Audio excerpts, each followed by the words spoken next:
Oggi, Presidente, una partita in cui siete riusciti a passare in vantaggio. I primi minuti avete giocato una buona partita, poi avete cominciato a subire l'iniziativa offensiva dei loro ragazzi davanti e la partita si è messa molto in salita per voi.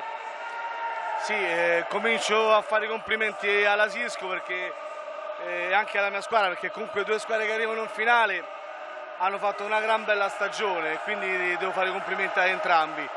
Per quanto riguarda l'aspetto tecnico-tattico, devo dire che comunque loro erano messe bene sul fiato. Noi, come sapevate, abbiamo avuto delle mancanze, infortuni, insomma le ammunizioni ci hanno un po' tenuto così di basso tono, ma alla fine sì, abbiamo tenuto bene il primo tempo, ma il calo è stato molto evidente. Loro sono bravi, veloci, abbiamo subito le loro ripartenze, ma non voglio recriminare niente alla mia squadra perché hanno fatto bene fino ad oggi.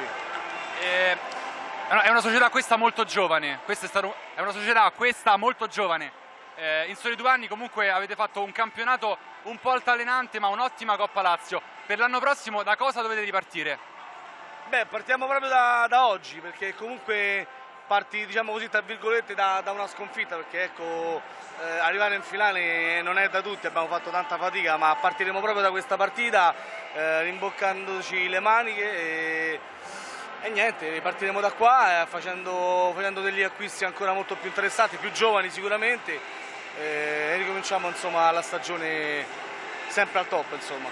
Ultima, la dedica sarebbe stata in caso di vittoria scontata. È stato un bellissimo gesto da parte dei vostri avversari dopo la vittoria e te lo chiedo uguale, nel senso se vuoi dedicarla in ogni caso a voi sapete chi. Hai detto già tutto tu, ringrazio anche la Sisco perché hanno fatto un gesto veramente bellissimo nei confronti del nostro amico Andrea Di Lorenzo, che lo portiamo per sempre nel cuore, e sì, se vincevamo questa vittoria era tutta per lui, ma ogni vittoria sul campo è la sua.